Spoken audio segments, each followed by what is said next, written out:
Hey, this is Dave from housebarons.com. Today we're going to take a blank room and transform it to a custom designed pantry.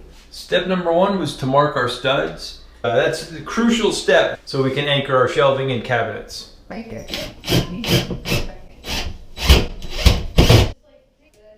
Why?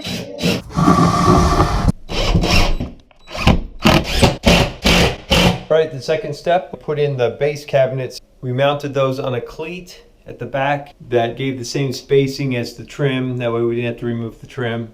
Third step, put the countertop in.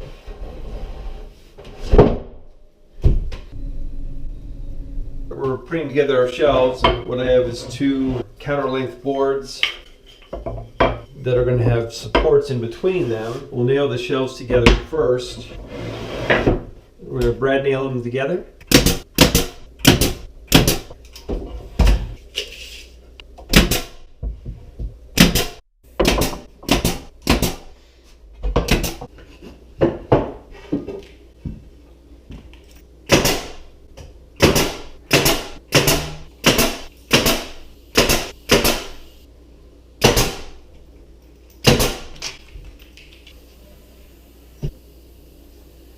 We got the shelves in, at least the skeleton frames for the shelves.